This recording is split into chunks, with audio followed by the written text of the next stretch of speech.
കൂട്ടുകാർക്ക് നല്ലൊരു രാത്രി ആശംസിച്ചുകൊണ്ട് മാമ്പഴത്തിന്റെ പുതിയ വീഡിയോയിലേക്ക് സ്വാഗതം.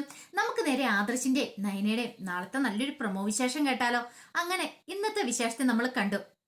അനിയുടെ കല്യാണത്തിനുള്ള ഒരുക്കങ്ങളൊക്കെ നടക്കുവാണ്. അങ്ങനെ രാവിലെ തന്നെ എല്ലാവരും റെഡിയാവാനായിട്ട് തുടങ്ങി. ഈ സമയത്ത് നയന അങ്ങോട്ട് വന്നത് പോലും ഇല്ല. അത് കണ്ടു കഴിഞ്ഞപ്പം ജാനകി പറഞ്ഞു, അവൾ ഇന്നത്തെ ദിവസം ഇറങ്ങി വന്നിട്ടുണ്ടോ നോക്കി, അല്ലെങ്കിൽ നേരം വെളുക്കുന്നതിന് മുമ്പ് വരുന്നതാ. പിന്നീട് നവിയോട് പറഞ്ഞു, നീ പോയി നിന്റെ അനീത്തിനെ വിളിക്കാൻ പറയണം. ഇത് കേട്ട നവ്യ പറഞ്ഞു, എന്നെ കൊണ്ടും പറ്റില്ല എന്ന് പറയണം. അതെന്ന് പറഞ്ഞിട്ട് നവ്യ അങ്ങോട്ട് കേറിപ്പോയി. മുഖത്ത് അടിയേറ്റ പോലെ ആയിപ്പോയി ജാനകി അത്രയ്ക്ക് പ്രതീക്ഷിച്ചില്ല. ഈ സമയം ജലജ പറഞ്ഞു, കണ്ടില്ല, അവളുടെ അഹങ്കാരം കണ്ടില്ല എന്ന് പറയണം. അവളും കൊള്ളാം, അവളുടെ അനീത്തിയും കൊള്ളാന്ന് പറയണം. ഈ സമയം ദേവേന് പറഞ്ഞു, അല്ല ഞാനൊരു കാര്യം ചോദിച്ചേട്ട് ജാനകി, എന്തേ നയനേന്ന് പറഞ്ഞിട്ടുണ്ടെങ്കിൽ നീ കൈവെള്ളയെ വെച്ചോണ്ട് നടക്കുമായിരുന്നല്ലോ, ഇപ്പൊ എന്ത് പറ്റി? ജലജ പറഞ്ഞു, അത് ശരിയാ, ഞങ്ങൾ എന്തേലും കുറ്റം പറഞ്ഞിട്ടുണ്ടെങ്കിൽ അവൾക്ക് സപ്പോർട്ട് ചെയ്ത് അവളെ ചേർത്ത് പിടിക്കുമായിരുന്നു. ഇപ്പൊ എന്തോ ഒരു കാര്യം സംഭവിച്ചിട്ടുണ്ട്, അവള് നൈസായിട്ട് പണി തന്നു കാണുമല്ലേന്ന് ചോദിക്കാം. ഇത് കേട്ടതും ജാനകി പറഞ്ഞു, നമ്മളും മനുഷ്യന്മാരെ മനസ്സിലാക്കാനായിട്ട് കുറച്ച് സമയം പിടിക്കൂല. ഇപ്പോഴാണ് ഞാനത് മനസ്സിലാക്കിയത്, അവളുടെ യഥാർത്ഥ സ്വഭാവം എന്താന്ന്. ഇത് കേട്ടൻ ദേവയാനി പറഞ്ഞു, അതെനിക്ക് പണ്ടേ മനസ്സിലായതാ, അതാ ഞാൻ അവളെ എതിർത്തോണ്ടിരുന്നേ. പക്ഷെങ്കിൽ ജാനകി അങ്ങനെ അല്ലായിരുന്നല്ലോ. എന്തായിരുന്നു അവളെ പറഞ്ഞുകൊണ്ടിരുന്നേ? അവള് അത്ര നല്ലവളാണ്, ഇങ്ങനത്തെ ഒരു മരുമോളെ ഇനിയിപ്പം എനിക്ക് കിട്ടത്തില്ലെന്നൊക്കെയാണല്ലോ നീ പറഞ്ഞുകൊണ്ടിരുന്നേ. അതെ, അതൊക്കെ എന്റെ വെറും തെറ്റിദ്ധാരണ മാത്രമായിരുന്നു. ഇപ്പോഴെനിക്ക് തോന്നുക അവളെക്കാളും എത്രയോ ഭേദമാണ് നവ്യേന്ന്. എന്നാലും അവള് ഒരു പെരും കള്ളിയാന്ന് പറയണം. അവൾക്ക് അസൂയയും കുശുമ്പും മാത്രമേ ഉള്ളൂ. അനാമികമോൾ ഈ വീട്ടിലേക്ക് വരുന്നതിന് അവൾക്ക് എത്ര അസൂയാന്നറിയോ? കാരണം അവളെക്കാളും ഉയർന്ന രീതിയിൽ വലിയൊരു വീട്ടിൽ നിന്നല്ലേ ആ കുട്ടി വരുന്നത്. അപ്പൊ അതിൻ്റെതായ അസൂയ ഉണ്ടെന്ന് പറയാം. ഇത് കേട്ടപ്പോ ജലജ പറഞ്ഞു, ഇതൊക്കെ എനിക്ക് പണ്ടേ തോന്നിയ കാര്യമാണ്, അതാ ഇവറ്റകളെയൊക്കെ ഞാൻ അകറ്റി നിർത്തിയെന്ന് പറയാണ്. പിന്നീട് ഇതും പറഞ്ഞിട്ട് ജലജ അങ്ങോട്ട് കയറി പോവാ. ഈ സമയം നന്ദുവിന് എന്ത് ചെയ്യണമെന്ന് അറിയില്ല. നന്ദുവിനാണ് രാവിലെ എഴുന്നേറ്റിട്ട് റെഡിയാവാൻ പോലും തോന്നിയില്ല. അനിയിപ്പൊ എഴുന്നേറ്റിട്ടുണ്ടാവോ എന്താണെന്നറിയില്ല. അനിയുടെ മുറിയുടെ അങ്ങോട്ട് ചെന്ന് നോക്കാനും ഒരു ഭയം. ഇനിയിപ്പൊ അവിടെ എങ്ങാനും ചെന്ന് നിൽക്കുന്ന കണ്ടിട്ടുണ്ടെങ്കിൽ ജാനകികളെയുമ്പോ ഇനിയിപ്പൊ അത് മതി അടുത്ത പ്രശ്നം ഉണ്ടാക്കാനായിട്ട്. അങ്ങനെ എന്ത് ചെയ്യണമെന്ന് അറിയില്ലാതെ നന്ദു അവിടെ നിൽക്കുന്ന സമയത്താണ് ജാനകി അങ്ങോട്ട് കയറി വരുന്നത്. ഓഹോ, തമ്പുരാട്ടി രാവിലെ എഴുന്നേറ്റോന്ന് ചോദിക്കുക. ഇത് കേട്ടതും ഒന്നും മിണ്ടിയില്ല. നീ നിന്റെ ചേച്ചിയും കൂടെ ഇന്ന് വല്ല പ്ലാനും നടത്തിയിട്ടുണ്ടോ? ഇനിയിപ്പൊ തട്ടിക്കൊണ്ടുപോയ നാടകം വല്ലതും ഉണ്ടോന്ന് ചോദിക്കാം. ഇത് കേട്ട നന്ദു പറഞ്ഞു, ദേ ഇളയമ്മ വെറുതെ ഒന്നും പറയല്ലോ കേട്ടോ എന്ന് പറയണം. വെറുതെ പറഞ്ഞല്ല, ഉള്ള കാര്യം ഞാൻ പറഞ്ഞ. നിന്റെ സ്വഭാവം എനിക്ക് അറിയരുതോ? നീ നിന്റെ കുറെ ഗുണ്ടകളും ഉണ്ടല്ലോ, ഗുണ്ടകളെന്ന് ഉദ്ദേശിച്ച് നിന്റെ ഫ്രണ്ട്സ്, അവര് പക്ക ഗുണ്ടകളാണല്ലോ. അവരും കൂടെ ചേർന്നിട്ട് എന്തേലും പ്ലാൻ നടത്തിയിട്ടുണ്ടോന്ന് ചോദിക്കാം. ഇത് കേട്ട് നന്ദു പറഞ്ഞു, അങ്ങനെയൊന്നും എനിക്ക് നടത്തേണ്ട കാര്യമില്ലെന്ന് പറയാണ്. ഇതൊക്കെ ഇപ്പൊ നീ പറയും, കുറച്ച് കഴിയുമ്പോഴും എന്തെങ്കിലും അങ്ങനെ എന്തെങ്കിലും ഉണ്ടെങ്കിലും ഉണ്ടല്ലോ, ഒന്നിനും ഞാൻ വെറുതെ വിട്ടേക്കില്ല. ഞാൻ പറഞ്ഞല്ലോ, ഈ ജാനകി ഒരു വാക്ക് പറഞ്ഞാൽ വാക്കായിരിക്കും എന്ന് പറയാം. ദേ നിന്നെക്കാളും വിഷവിത്താന്ന് തോന്നേ നിന്റെ ചേച്ചിയാ നയന. അവൾക്ക് പെരുത്ത അസൂയം കുശുമ്പും മാത്രം അവൾക്കുള്ളൂ. എങ്ങനെയെങ്കിലും ഈ കല്യാണം ഒന്ന് മുടക്കണം. അതിനു വേണ്ടിയിട്ട് അവള് പഠിച്ച പണി 18 നോക്കി. അവസാന നിമിഷം ആദർശനോട് എന്ന എല്ലാ സത്യങ്ങളും പറഞ്ഞു കൊടുത്തിരിക്കുന്നു. എനിക്ക് മനസ്സിലായത് എന്തിനാന്ന്, ഈ കല്യാണം എങ്ങനെയെങ്കിലും മുടക്കാൻ വേണ്ടിട്ടല്ലേടെന്ന് ചോദിക്കാം. ഇത് കേട്ട നന്ദുവിനും കൂടെ ദേഷ്യം വന്നു. ഇതേ ഒരു കാര്യം ഞാൻ പറഞ്ഞേക്കാം, എന്നെ എന്ത് വെള്ളം പറഞ്ഞു, പക്ഷെ എന്റെ ചേച്ചിനെ പറഞ്ഞാണ്ടല്ലോ അതെനിക്ക് സഹിക്കില്ല എന്ന് പറയാണ്. പ്രത്യേകിച്ച് നയനേച്ചിനെ.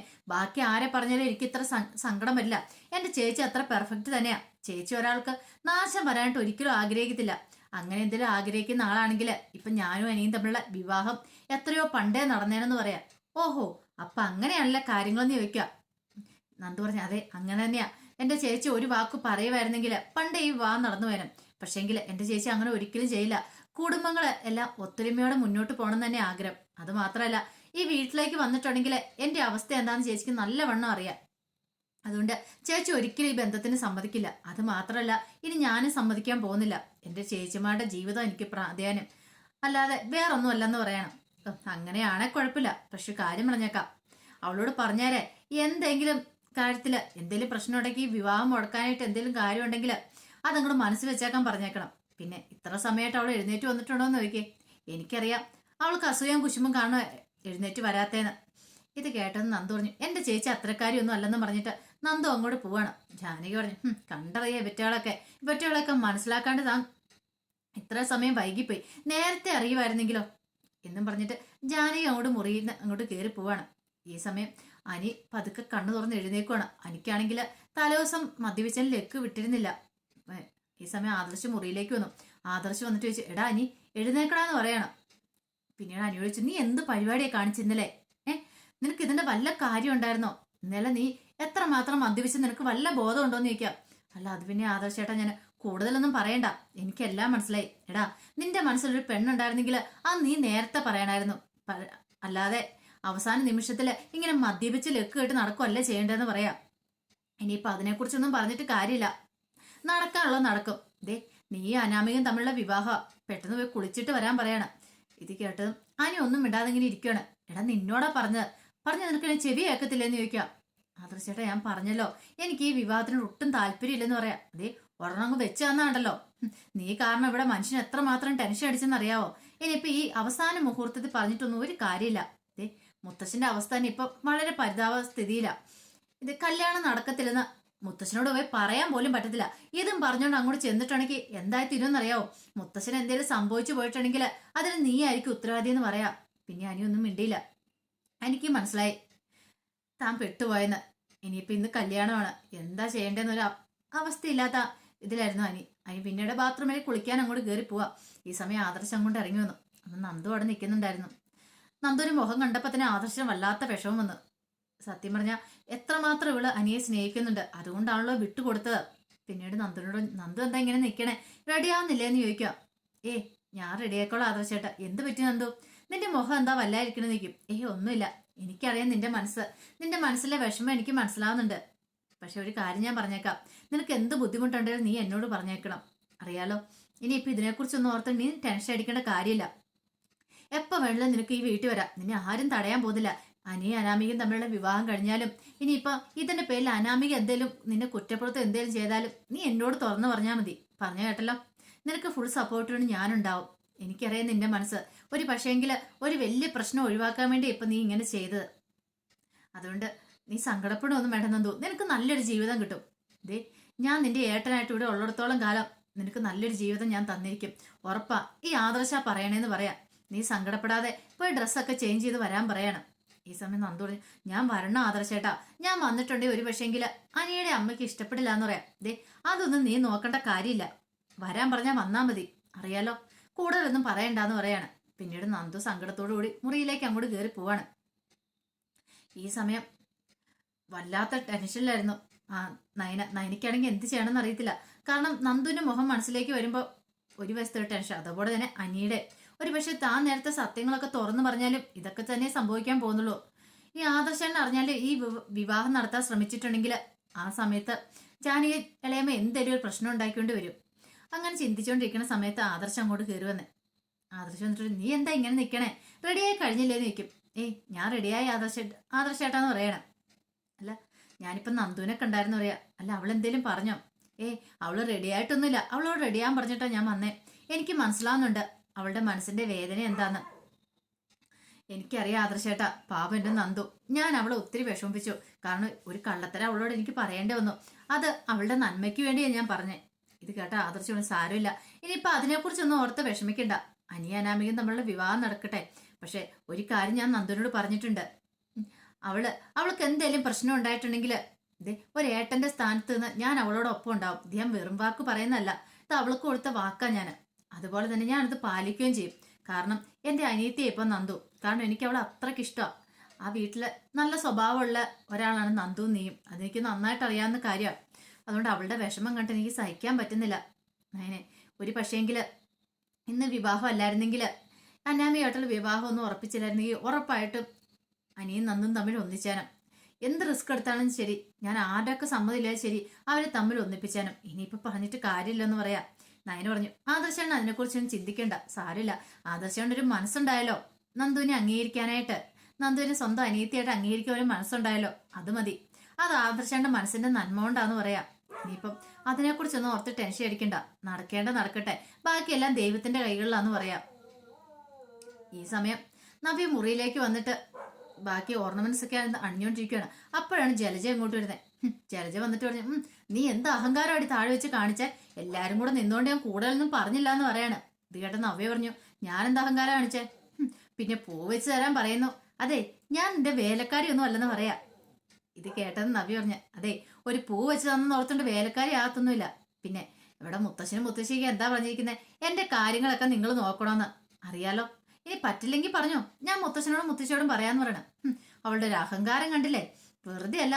ദേ ഒരു കാര്യം ഞാൻ പറഞ്ഞേക്കാം. ഇനി ഇനി എന്റെ മേക്കിട്ട് കയറാനങ്ങനെ നീ വന്നിട്ടുണ്ടല്ലോ, ഞാൻ എവിടെയാന്ന് നോക്കത്തില്ല. എന്റെ വായ തോന്നുന്നതൊക്കെ വിളിച്ചു പറയുമെന്ന് പറയാം. കേട്ടെന്ന് അഭി പറഞ്ഞു, അന്ന് കാണട്ടെ, ഒന്ന് വിളിച്ചു പറഞ്ഞെന്ന് പറയാണ്. ഈ സമയം അഭി പറഞ്ഞു, ഒന്നും മിണ്ടായിരിക്കമ്മേ, അവക്കോ നാണോ ഇല്ല. ആ ഒപ്പം തന്നെ അമ്മ കൂടെ തുടങ്ങുവാണെന്ന് ചോദിക്കാം. അല്ല പിന്നെ ഇവള് പറയുന്നതൊക്കെ കേട്ടനുസരിച്ച് ഞാൻ നിക്കണമെന്നാണോ? ഇതേ എല്ലാരും സംസാരിച്ചുകൊണ്ടിരിക്കുന്ന സമയത്ത് ഞാൻ എന്തേലും പറഞ്ഞിട്ടുണ്ടെങ്കിൽ അപ്പൊ ഇവൾക്ക് കുറ്റവാ. ഇത് കേട്ടെന്ന് അഭി പറഞ്ഞു, വെറുതെ ഒന്നും അല്ല പറഞ്ഞേ, നിങ്ങൾ പറയുന്നതിനല്ല ഞാൻ മറുപടി പറഞ്ഞിരിക്കുന്നേ. എല്ലാരും കൂടുന്ന സമയത്ത് ഞങ്ങളെ കൊച്ചാക്കി സംസാരിക്കുന്ന രീതിയുണ്ട്. ദേ എന്നെ നയനെയൊക്കെ വല്ലതും പറഞ്ഞ് കുറ്റപ്പെടുത്തിയാണ്ടല്ലോ 4 ആള് കൂടുമ്പോ, അതിനൊക്കെയുള്ള കണക്ക് നിങ്ങളോട് ഞാൻ വീട്ടു.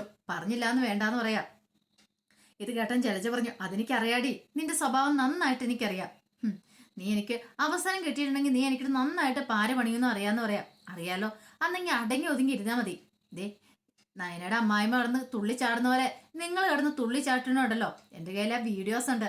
പിന്നെ അറിയാലോ എന്താ സംഭവിക്കാൻ പോകുന്നത്. പിന്നെ നിങ്ങൾ ഈ അനന്തപുരി വീട്ടിൽ നിന്ന് പുറത്തായിരിക്കും. അല്ലെങ്കിൽ തന്നെ നിങ്ങൾക്ക് ഇവിടെ യാതൊരു അവകാശമില്ലേ കുടുംബത്തില്. പിന്നെ നിങ്ങൾ ഇവിടെ ഇങ്ങനെ പറ്റിപ്പിടിച്ച് കിടക്കുന്ന, പക്ഷെങ്കിൽ അതും കൂടെ നിങ്ങൾക്ക് ഇല്ലാതാവും. അതെന്നെ കൊണ്ട് ചെയ്യിക്കില്ലെന്ന് പറയാം. ഇത് കേട്ടത് അഭി പറഞ്ഞു, കേട്ടില്ലാമേ അവള് പറയണത്. എല്ലാം അവളോട് ഓരോരുത്തർ പറഞ്ഞു വെച്ചിരിക്കാം.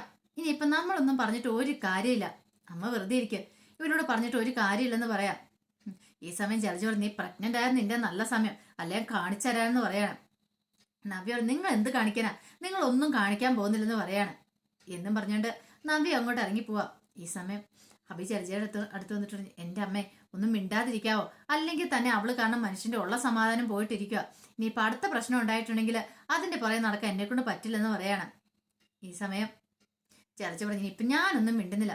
എടാ അതൊക്കെ എന്തേലും ആട്ടെ, ഈ കല്യാണം നടക്കും തോന്നേ. ഇപ്പൊ തന്നെ കണ്ടില്ലേ 20 പവന്റെ മാലയാണ് ഏട്ടത്തി അവൾക്ക് കൊടുക്കാൻ പോന്നേ. ഹോ എന്റെ പൊന്നോ, നിന്റെ കല്യാണം കഴിഞ്ഞിട്ട് വല്ലതും കിട്ടിയോ? ഒന്നും കിട്ടിയില്ലോ. ഇത് കേട്ട അഭി പറഞ്ഞു, അല്ല ആദർശന്റെ കല്യാണത്തിലും വല്യമ്മ കൊടുത്തില്ലോ. അതെങ്ങനെ കൊടുക്കും, അവരെ ഒന്നും മരുമക്കളായിട്ട് അംഗീകരിച്ചിട്ടില്ലോ. പക്ഷെ ഈ വരുന്നവളെ മരുമോളായിട്ട് അംഗീകരിച്ചിരിക്കുന്നേ. ദേ ഏട്ടത്തി മാത്രല്ല, ആ ജാനകി ഉണ്ടല്ലോ, അവളും കൊടുക്കുന്നുണ്ട് ഇഷ്ടം പോലെ സ്വർണമൊക്കെ. വന്നു കയറുന്ന അവളുടെ ഒരു ഭാഗ്യേ. ഒരു പക്ഷെ നീ ഒരു നല്ലയിടത്തുനിന്ന് കല്യാണം കഴിച്ചിരുന്നെങ്കിൽ നിനക്കും ഇഷ്ടപോലെ കിട്ടിയാനും. പക്ഷെ പറഞ്ഞിട്ട് കാര്യമില്ല, തലേ വന്ന് കയറാനുള്ളത് വന്ന് കയറുക തന്നെ ചെയ്യുന്നു പറയാം. കേട്ടും അഭി പറഞ്ഞു, ഇനിയിപ്പൊ അതിനെക്കുറിച്ചൊന്നും പറഞ്ഞിട്ട് കാര്യമില്ല, അനിയാനാവിയും നമ്മളെ വിവാഹം നടക്കട്ടെ എന്ന് പറയാം. ജലജ പറഞ്ഞു, എനിക്ക് ആകെയുള്ള ഇനി ഒരു പ്രതീക്ഷ എന്ന് പറഞ്ഞാല് 2 കല്യാണം ഉണ്ടെന്ന് പറഞ്ഞു. മിക്കവാറും ഈ ബന്ധം അങ്ങോട്ട് അലസിപ്പിരിഞ്ഞ് പോയാൽ മതിയായിരുന്നു. അങ്ങനെയാണെങ്കിൽ കുറെ അഹങ്കാരം കുറഞ്ഞു കിട്ടിയാനും ആ ജാനകിയുടെ എന്ന് പറയാണ്. ഇത് കേട്ടാ അഭി പറഞ്ഞു, ഇതേ ആരും കേൾക്കണ്ട, ആരെങ്കിലും കേട്ടുണ്ടെ അമ്മ ഈ വീട്ടിൽ നിന്ന് പുറത്താവും എന്ന് പറഞ്ഞിട്ട് അഭി അങ്ങോട്ട് ഇറങ്ങി പോവാണ്. അപ്പൊ അതിന്റെ വിശേഷങ്ങളൊക്കെ നാളെ നമ്മൾ കാണാൻ പോകുന്നത്. ഇനി എന്തായി തീരുമെന്ന് അറിയത്തില്ല. ഇനിയിപ്പം ആ കൃത്യസമയത്തിന് ഉപേന്ദ്രൻ വന്ന് പ്രശ്നം ഉണ്ടാക്കുവോ, അവളുടെ സ്വർണ്ണമൊക്കെ അടിച്ചു മാറ്റിക്കൊണ്ട് പോവോന്ന് അറിയത്തില്ല അനാമികയുടെ. അപ്പൊ അതിന്റെ വിശേഷങ്ങൾക്കായി നമുക്ക് എല്ലാവർക്കും കാത്തിരിക്കാം കേട്ടോ. ഒരിക്കൽ കൂടി എല്ലാവർക്കും നല്ലൊരു രാത്രി ആശംസിച്ചു നിർത്തുന്നു. നന്ദി.